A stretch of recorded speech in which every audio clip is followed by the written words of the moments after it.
So welcome back mga kababsino. So mag-unbox naman tayo sa ating parcel na dumating po. Dalawang parcel po ang dumating sa atin mga kababsi.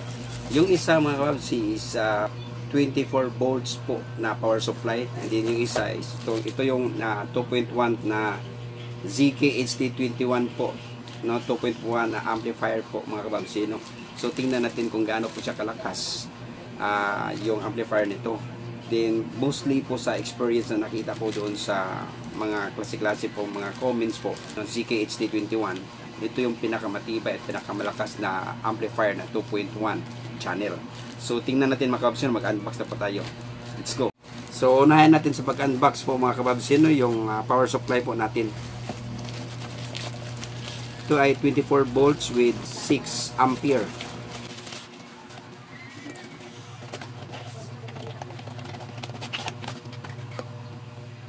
So ito po siya mga kababsino.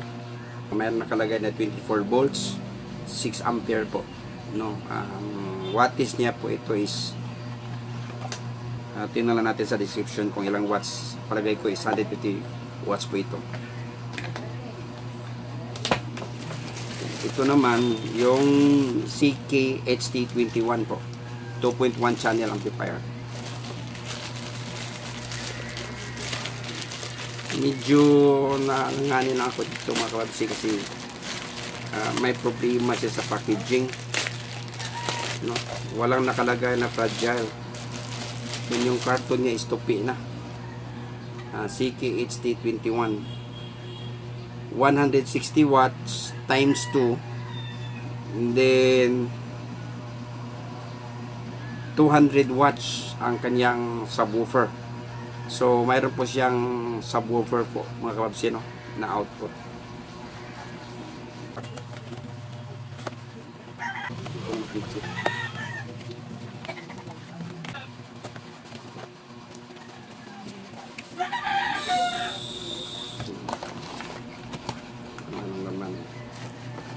So dito mayroon siyang screw, mayroon siyang apat na controller, 5 controller po. Then meron siyang Phillips screw at saka yung adapter. Mayroon siyang mga screw.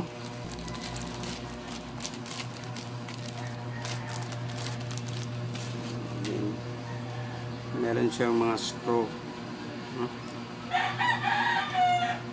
Then ito naman yung parang manual niya. Then ito yung dalawang casing, HD21 100. May nakalagay dito na ZK-HD21 160 na watts times 2, then 220 watts na subwoofer. Mayroon siyang treble bass regulations, 2.1 channel power amplifier. Then dito mayroon siyang nakalagay na ZK-HD21.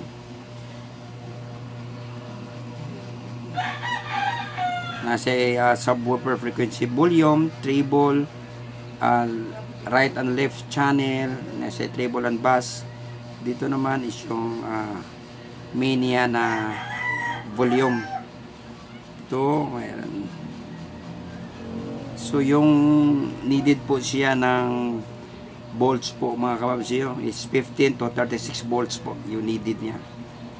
15 to 36 volts yung power niya consumption. Meron siyang Bluetooth, meron din siyang auxiliary in. Dito right, left at saka subwoofer. Then ito yung exhaust po niya para sa intake po niya, no, exhaust, kanyang fan.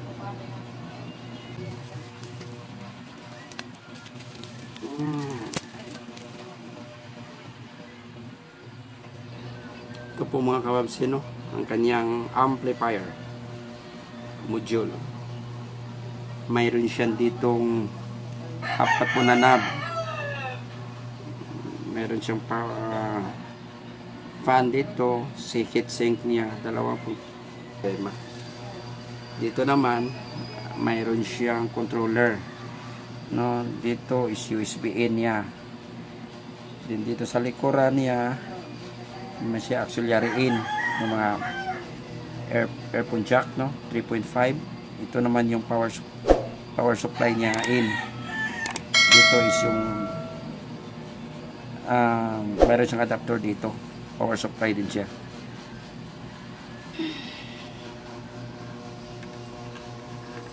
Check natin ito kung paano gagawin. Sa ilalim po mga kababsi, no, may nakalagay na ZK HD21. So assemble na natin mga kababsi, no. So mayroon siyang 4 po na hole, no. Lagyan natin ng female screw, no? Yan.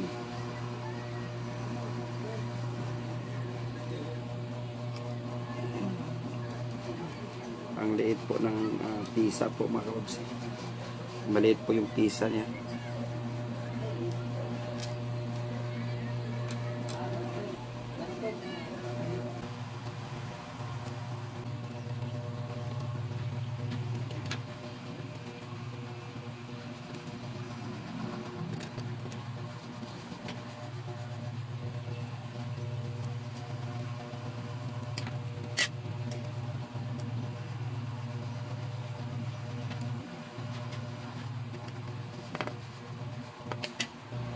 So mayroon pa siyang 8 screw mga kababsi, yung 4 para dito.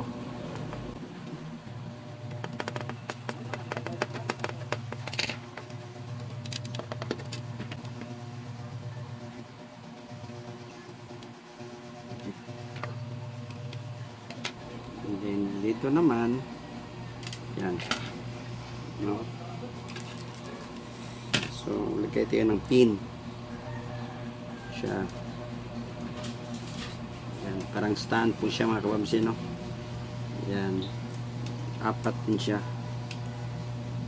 Para ito yung mag-hold po niya ng yung plate po niya, amplifier plate po, is hindi makadikit doon sa pyesa.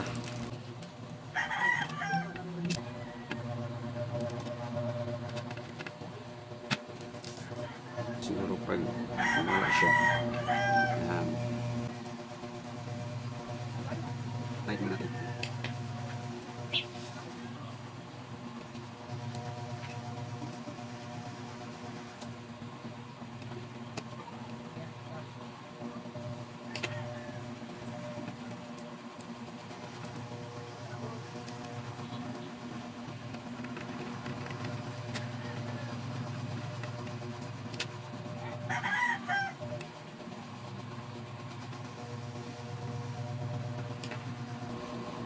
So, meron siyang connector sa kanyang power supply.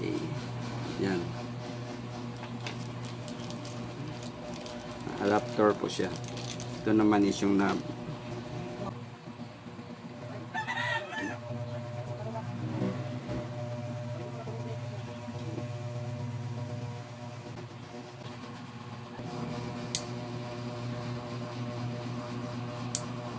Okay.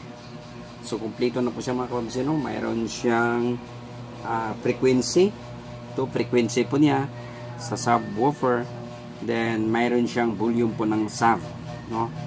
Ito naman is yung left and right, or right and left na channel. Yung mayroon siyang treble dito, at saka mayroon siyang bass. At ito naman yung power at saka volume. Yan. Main volume po, no? So ito po mga kababsi, no, iti-test natin ito sa ating mini line array po mga kababsi, no, na left and right. And then mayroon din tayong subwoofer po na kinondim natin yung active niya at ginawa natin direct po, no, sa dito sa kanyang out, no, sa sub. So i-try natin ito mga kababsi kung ano talaga yung tunog niya, maganda ba o mayroong biyado ba tayo o hindi. Kasi doon sa mga comments po ng mga tao is maganda daw yung HD21. Napakalino po ng boses niya, yung vocal niya, at saka maganda yung tunog ng bass po. So ito po mga kababsi, no, mayroon siyang manual po mga kababsi at description po niya kung paano i-assemble, no? And then mayroon siyang English po na version, mayroon din siyang Chinese version po. No, pasensya na po mga kababsi, no, maraming mga manok po dito mga kababsi, no? Ingay po ng mga manok. Okay. So i-attach natin mga kababsi, no, yung power supply po. First yung power supply dito. Yung power supply na ginamit ko mga kababsi is 24 volts. Ito 24 volts po siya. Yan. And then so i-attach natin mga kababsi, no, dito po sa likuran po. Yung unahin natin yung sub. So ang sub po mga kababsi is dito natin lagay sa terminal nito. Yan, ito po yung sa sub.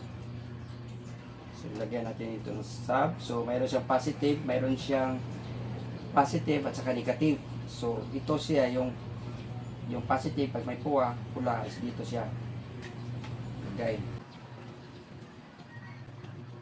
Lagyan natin yung positive. Tama, yung negative.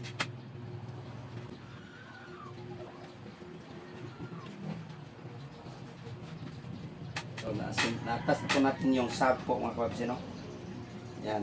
Ito naman yung para sa mini line array po natin mga kababsi, no? Ito yung left. So, lagyan natin ito sa left. Positive at saka negative. Lagyan natin yung negative. Ito naman yung right channel. Kahit natin mga kababsi para di siya mag-distort ito. Okay. So, lahat po mga kababsi, no, na-attach na po natin. So, i-try na ito pagtugtugin. So, magpatugtog na po tayo mga kababsi, no. Okay, so, lagyan natin yung okay. So, power na siya. Okay. Power na po siya mga kababsi, no. Yung fan po niya is nag-ilaw na po siya. So ito na po mga kababsi, no, yung tunog po ng ating ZK-HT21 po mga kababsi, no. So, napakalakas at napaganda yung boses po niya. Pag gusto po niyong bumili o mag-comment po, comment na po kayo. Ito po yung katanungan po niyo. Regarding po dito kung saan po natin pinabili. Pagkano po siya, yung price po niya. Pag-sino.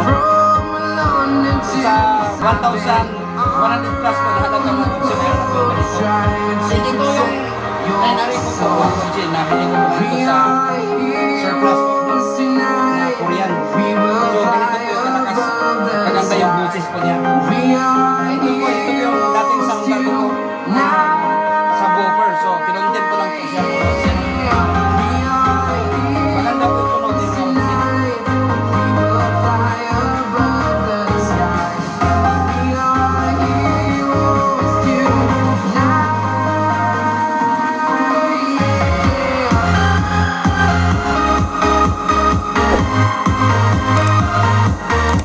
Parang mag-vibrate po yung kasami at saka yung scene sa taas.